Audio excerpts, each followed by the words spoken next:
here to offer biblical strategies for effective teaching. I am so glad you're here today, tuning in.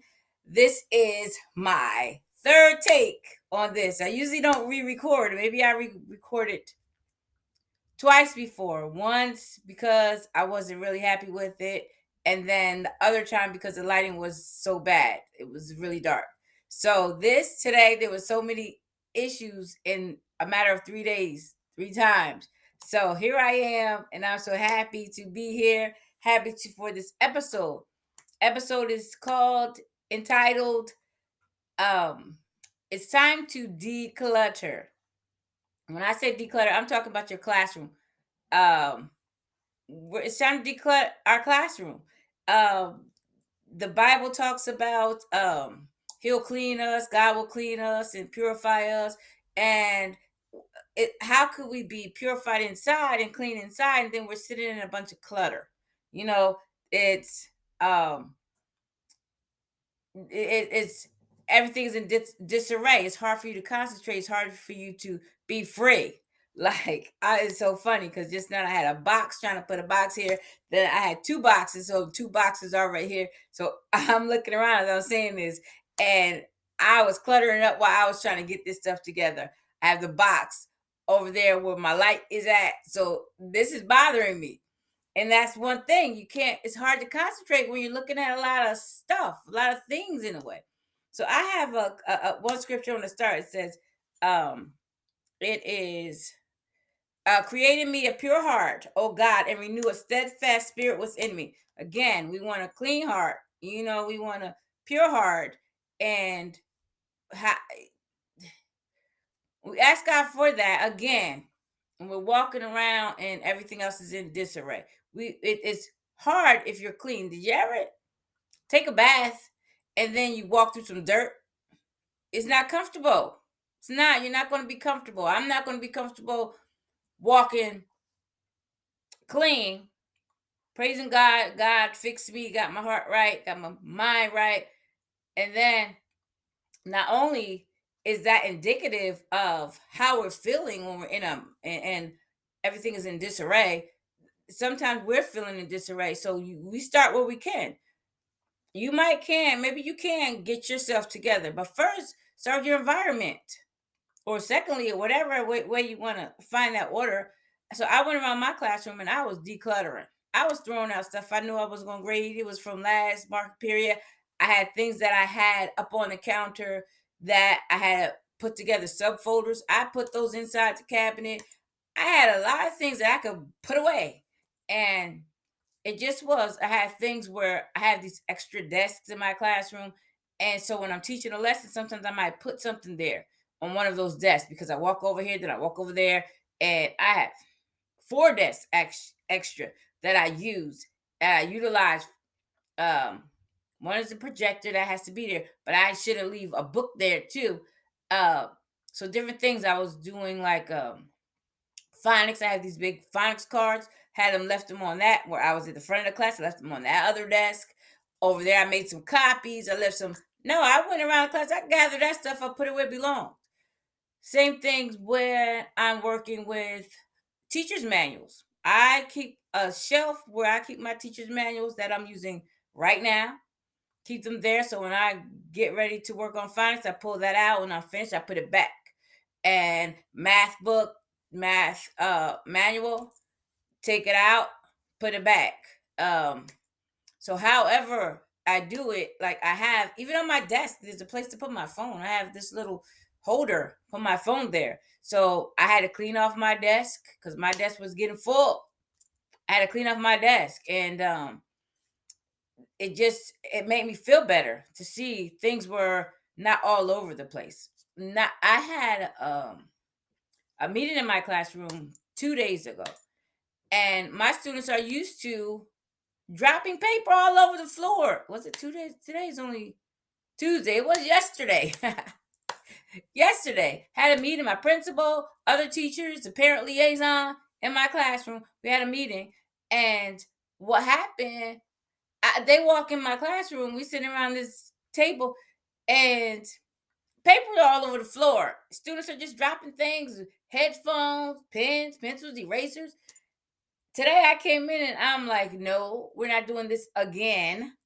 I already didn't like it, and I keep talking to my students. But today I was like, no, I'm not gonna keep talking to you. Look around your desk, this group, this thing's on the floor, pick it up. I don't want to see you dropping anything else on the floor and then leaving it. We're not doing that. And it helps. And then it's conducive for learning in a clean environment. I cleaned off the table I had some things on, and then I was able to use those tables to I already had there really is not much on the table. Sometimes there's other things on the table. So I was able to put these they had to put words together. So I put a group of sandwich bags over here with these words at another table. So then they knew when you finish at that, put those words back on that table. And that's how we did. I had a few students dropping words all over the floor, but I don't know who it was. So um I just want to say, let me see. I have a few. Cleanse me with hyssop and I will be clean. Wash me and I'll be whiter than snow. Your classroom is crying that. Your classroom is crying that. That's for us suckers to God. But clean our classrooms up. I'll get it. It's like you're trying to work and then you see a mess, so you're distracted. You're distracted. Period. I don't know how you cannot be distracted. And then I'm gonna give you some more scriptures, and then I'm gonna talk about how sometimes we're like tired and we don't feel like I can keep up with this system. That's what it is. We have to create a system. That's what I do with my teacher's manuals. When Shanae was on here, I talked about my system. I have a system. My system, I did have a system, but it wasn't great. I had a classroom where I had no storage. I had no closet. I had no storage. I did have a couple cabinets, right? Um, and it was full of our textbooks. So I didn't have storage for any extra things. It just didn't. I didn't have it. I didn't have it that much storage. It was so small. Now I have loads of storage, and I utilize that. And when like I just said, when I take something out, I put it back where it belongs. When I'm switching out manuals, I put the old one in the cabinet and take out the new one. Um, my students' books are in the cabinet. I just pushed some boxes out of my classroom. We had too many books. I'm not storing that stuff in my classroom. Um, I put it in the hallway. I forgot to tell the principal. This is what I did. I put those extra books in the hallway. We don't need that stuff. That's for a whole other class. And we don't have that many classes. We only have 3 second grade classrooms. So I did that. And I went through my top of my desk, all on every counter. I cleaned off. There were sentence strips I had on the counter where I had to write sentences out, and I took that, put it away. I left the calendar, uh, the months out by my projector. I grabbed that, put it away. Um, I straightened up the paper because it felt so much better. It does. It feels better.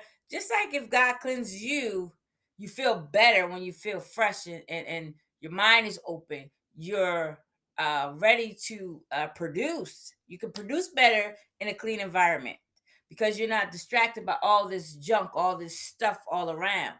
Um, Let me see. What else did I have? And then once everything is clean, you have space to write your visions and make it plain so that who reads it can run with it. Meaning yourself, your students. You could have room to write things and make things plain. I have to do when I go back tomorrow. I knew I'd have to go to the classroom and take some of those papers out. What are they called? The When you write things out with the students. I forgot what they're anchor charts. I need to take some of those anchor charts, old anchor charts, because we're doing different math now. And we're doing different literacy. So we're creating new. They're learning uh what how to put a sentence together using, correct grammar. Making sure they have subject and a predicate. We always talked about that, but now they understand subject and predicate, and that in the subject is, there's a noun, and there's some nouns in the sentences, there's some adjectives and some verbs. So we're putting all that stuff together, and then we have our other charts with our sounds in it, our digraphs and things like that. So we keep that, and then I'm going to take away some stuff that I didn't have. We don't need, we just keep forgetting that we have all this stuff hanging up. Sometimes you take it and cover it up because you don't want to take it down. And so the Bible talks about 1 Corinthians 14 and 40. But all things should be done decently and in order. We need a decent and order classroom. You're trying to teach. You need a classroom that's conducive to teaching, and it's freeing. It's so freeing to have look around and you say, "Oh, all right," because I know I go in classrooms and I'm like, they got this stuff together. They're like all decorative. I'm not that. Like, I'm not decorating the counters and the windows and all the seasons. I don't do that. I'm just like, give me some student work up here. I have a place where I put student work. I need to add some more. I need to fix my bulletin board. Bulletin boards are minimalist.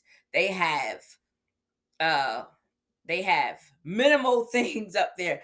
The border, the whatever the subject is, and then the rubric. We got that. I'm not that. Oh, okay, it's Christmas. I have to have stockings and all that. I'm not doing all that. Because I'm here to educate. I mean, you want to teach your kids about Christmas? That's fine. No, I like right now. I have some fall. I have to take it down, even though technically it's still fall. I have to take it down and take those little, fall leaves and all that. I have some stuff. One of my friends left me. She retired and she left me all her decorations. So I have to go through that stuff. And she has something for every time of the year. So I have to go get that. But I'm not buying. No, thank God she left me some stuff. And I appreciate that. Sure, I know you're not watching, but that's for you. Thank you. And then it says, I'm not even gonna read that one. Um, Therefore, my brethren, be steadfast, immovable, always abounding in the work of the Lord, knowing that in the Lord your labor is not in vain. Your labor is not in vain cleaning up your classroom. Your labor is not in vain working, being productive as if you're working for God. You're not going to just work for God and have a mess all around you. We're not going to do that. We have to know, remember, God is in us. This is, his body.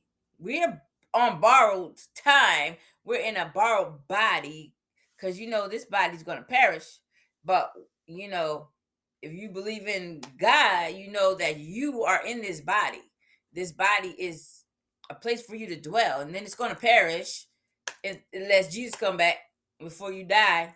You know, so we have to take care of it, keep it clean, and then do what he.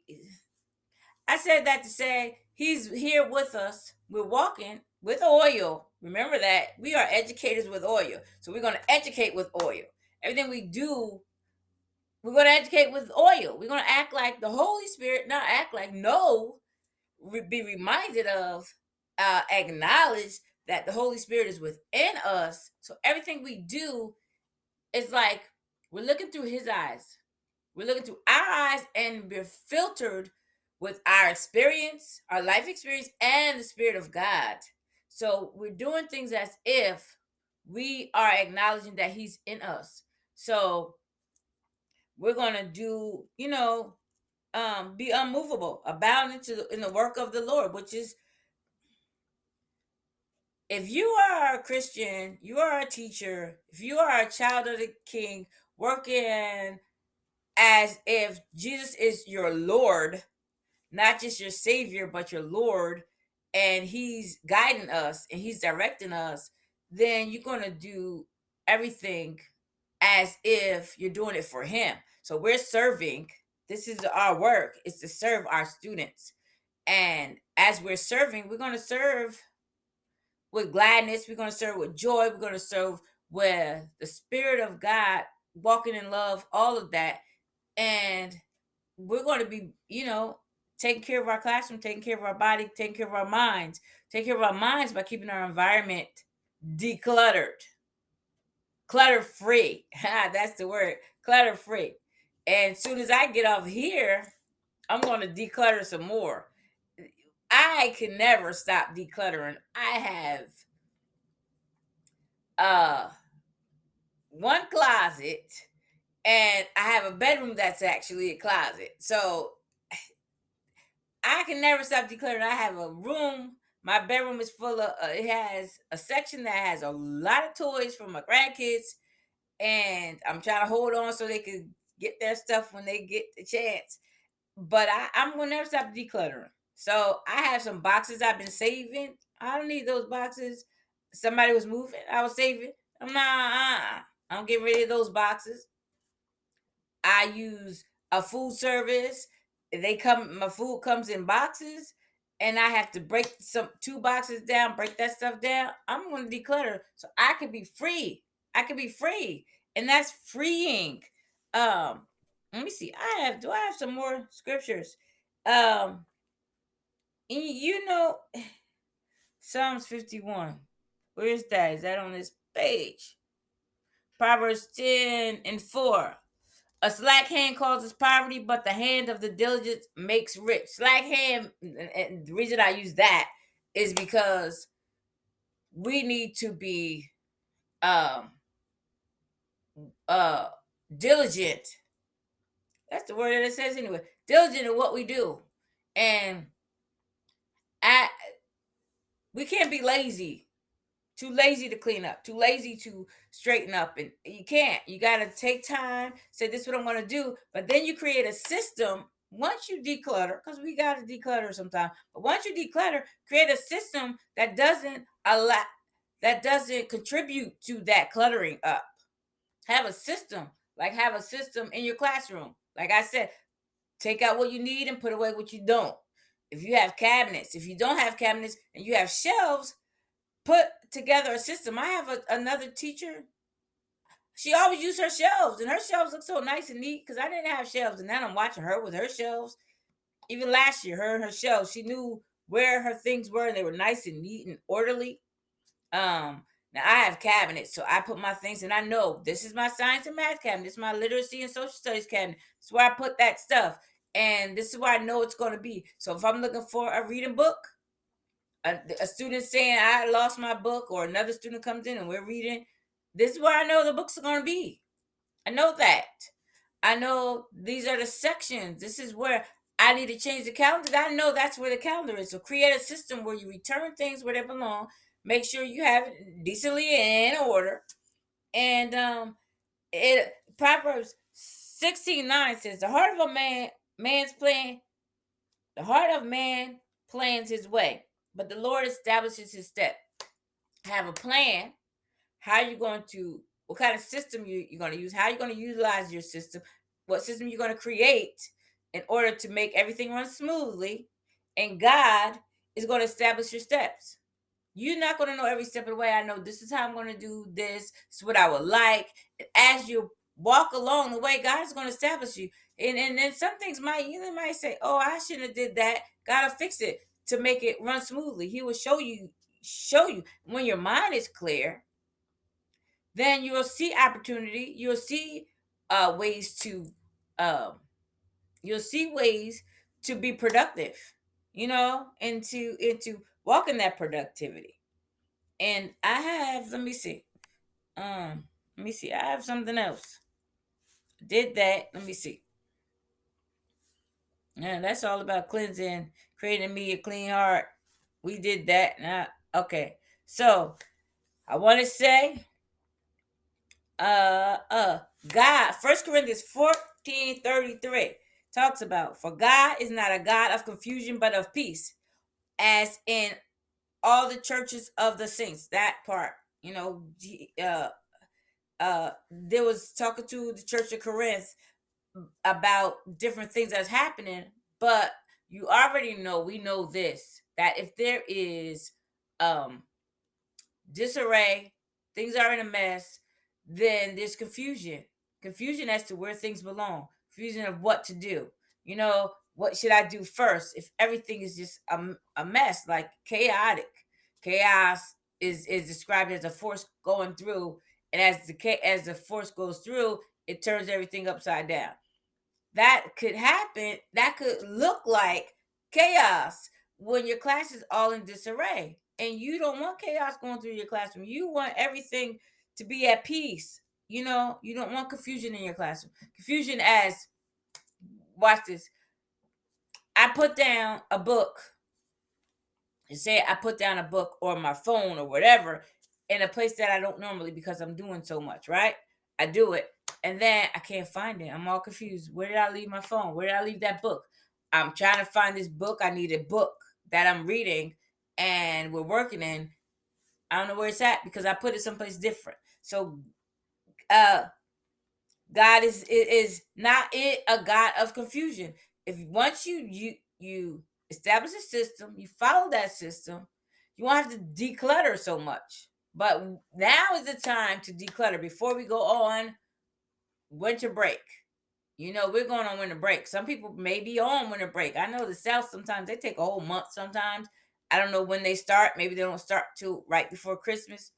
But next week is our last week um in school, half a week before until after the new year. So it's time to declutter before you leave the classroom. This is a good uh message right now. Time to declutter before you leave. Don't leave a mess when you come back in January 2nd or 3rd, whatever day you come back, or the middle of January, however your school system works. You'll come back fresh. You come back ready. You walk in your classroom like, yeah, I like this. Now I can think and I can see plan. What am I going to do? Right? So this is what your directive. Is that a directive? It's not a directive. This is a suggestion. This is what you should do. This is what I know we shouldn't be shouldn't. I heard Myron Golden say, I don't tell other people what they should do. I don't should other people. I forgot how he says it. But uh this is something good to do to be productive when you come back in January. To declutter your classroom before you leave. Tell me how that works out for you. How did you feel when you declutter? Can you tell me that? Let me know. How does it feel to declutter once you declutter your classroom? Right? That's all you need to let me know.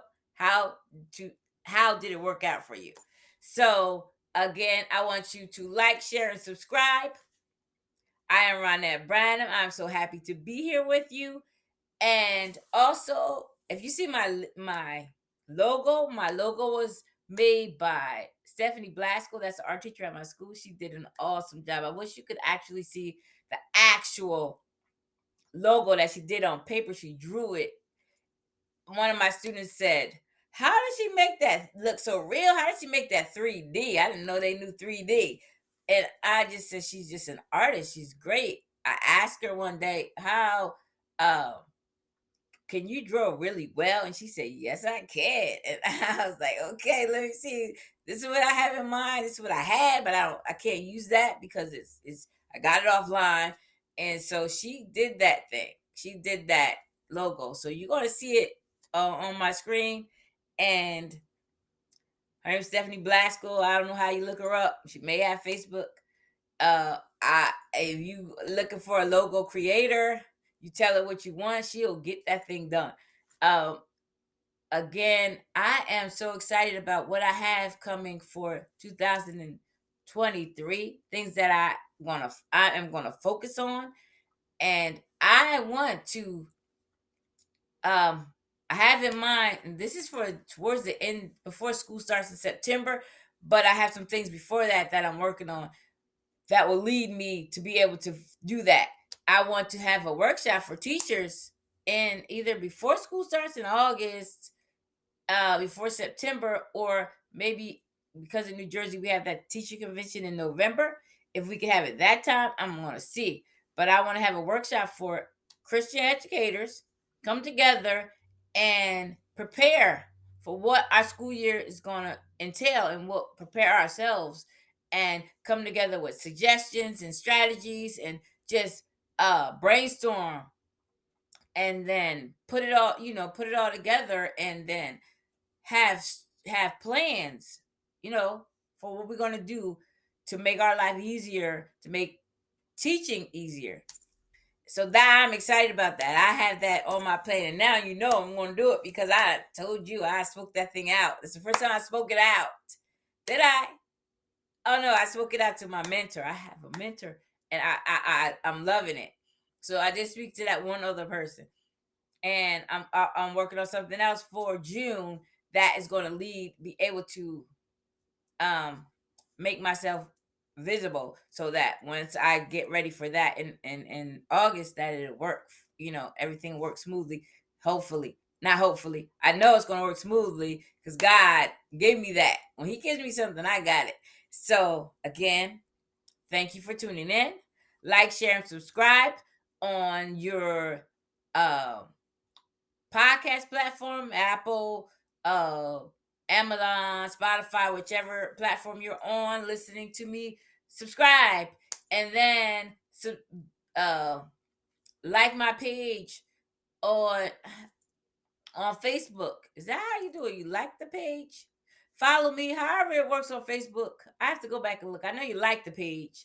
And then like my videos, subscribe to my videos on YouTube, and like my videos on Facebook.